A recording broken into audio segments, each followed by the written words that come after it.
Bonjour Mélita Toscan-du-Plantier. Bonjour. Vous êtes la conseillère du président de la fondation du Festival international du film de Marrakech, Son Altesse Royale le Prince Moulay Rachid. Et encore une fois, pour cette 18e édition, on peut le dire que les stars ont été au rendez-vous, le cinéma marocain a été au rendez-vous et le public a été surtout au rendez-vous. C'est ça la réussite de ce festival? Mais c'est incroyable parce que le public est de plus en plus nombreux, de plus en plus nombreux. Et vraiment, je suis très émue de voir ce public, de voir les salles pleines à 11 heures du matin pour des films, des premiers films qui viennent de Colombie ou de Chine. Et ce n'était pas le cas au début quand on a commencé. Les salles n'étaient pas pleines, le public marocain n'avait pas l'habitude de voir ces films. Il n'était intéressé que par les films américains ou de Bollywood. Donc il y a une énorme évolution qui s'est produite depuis 19 ans maintenant. Ouais. Et c'est vrai que le public de Marrakech est un public magnifique. Et toutes les projections sont ouvertes au public. Pour eux, c'est gratuit, ils peuvent venir.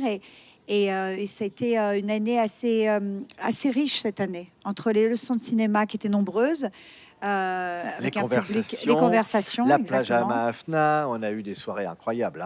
Voilà, Hein. l'Atlas, l'hommage à l'Australie avec cette belle délégation d'acteurs et de metteurs en scène australiens, l'hommage à Robert Redford hier soir, qui était un moment d'une magie incroyable. Comment ça se fait Euh, d'ailleurs, pardon, que Robert Redford vient ici et qu'il a cet engagement pour un festival comme celui-là, alors qu'il ne va pas dans d'autres grands festivals? Ben, la première fois quand j'ai rencontré Robert Redford il y a 8 ans, on a pris un thé avec lui et sa femme. Et il m'avait dit une chose qui m'avait marqué parce que je ne me rendais pas compte à ce point-là. Mais il m'avait expliqué que pour une, pour une personnalité comme lui, en plus, avec devenant un petit peu âgé, que c'était très, très stressant d'aller à Cannes ou dans des gros festivals comme ça. Parce que les enjeux sont énormes. La pression est énorme avec les paparazzis, avec la sécurité qui est devenue énorme à Cannes. Et du coup, c'est vrai que pour une personnalité comme lui, ça devient un peu stressant. Et ça n'est pas le cas chez nous parce que nous n'avons pas d'enjeux commerciaux. C'est un festival où nous montrons des films. Maintenant, nous avons les ateliers de l'Atlas qui Oui. amènent des Qui nouveaux amène aussi projets. des Voilà, nouveaux des nouveaux talents talents du pour monde le arabe monde et arabe, la africain. région, la Exactement. Méditerranée, le Maghreb. Mm. Alors que sur ce plan-là, justement, il y a cette créativité au rendez-vous, ce nouveau Voilà. cinéma émerge. Ben oui, c'est une année très très riche cette année pour le cinéma marocain et arabe dans son ensemble, et c'est assez fabuleux de voir que si vous enlevez les 25 films australiens pour l'hommage à l'Australie, il y a presque 40% des films qui viennent qui viennent du monde arabe ou d'Afrique. Et ça, c'est une évolution énorme. Donc, c'est un cinéma qui est de plus en plus riche. Et en tout cas, cette année, c'était une année très forte. Oui, alors hommage au cinéma australien cette année, Ouais, magnifique. et des stars et des comédiens comme Mouna Fetou qui sont honorés, des Bien hommages. sûr. On a Roche Dizem, on a Priyanka Chopra. Priyanka Chopra, parce que Bollywood ici c'est très très important. Ça a été incroyable sur la plage de Malefna avec Priyanka Chopra. C'était un moment inouï. Elle est vraiment adorée. Le public populaire aime le cinéma de Bollywood. Donc il faut toujours penser à eux, leur amener des gens qu'ils aiment aussi. Et du coup, c'était un grand moment Oui, c'est un cinéma qui parle au monde aussi, ce cinéma marocain. Et ici, c'est un carrefour de liberté, de discussion, d'ouverture d'échange. de tous les cinémas, au Bien fond. sûr. Et puis, nous avons aussi cette année de plus en plus de débats. Donc, ce qui permet au public marocain, quand il voit un film, de pouvoir débattre avec le réalisateur, avec le scénariste, avec l'acteur. Et je pense que les débats vont faire aussi évoluer certaines mentalités. C'est intéressant pour eux, pour le public, en dehors du fait qu'ils voyagent à travers les films. Beaucoup d'eux n'ont jamais voyagé de leur vie, n'ont jamais pris un avion pour aller à l'autre bout du monde. Mais grâce à tous les films du monde entier qu'ils voient, ils voyagent. Donc ils voyagent en Colombie, ils voyagent en Chine, ils voyagent aux États-Unis, ils voyagent en Amérique du Sud, ils voyagent partout grâce au cinéma. Mais comme ça, le public et les gens d'ici peuvent voir que les problèmes qu'ils ont, souvent, c'est les mêmes problèmes qu'on a partout dans le monde. Ça leur permet aussi de pouvoir discuter de tout ça avec les équipes de films sur tous les sujets d'actualité qu'on peut voir retranscrire dans des films. Oui. Conversation avec, ça c'était aussi quelque chose de très important. On a eu par exemple la conversation de Golshifteh Farhani, l'iranienne, avec Anne Sabri, la tunisienne, star en Égypte, et de ces confrontations, j'allais dire de ces échanges plutôt, eh bien, naît finalement quelque chose qui s'appelle le dialogue. Bien sûr.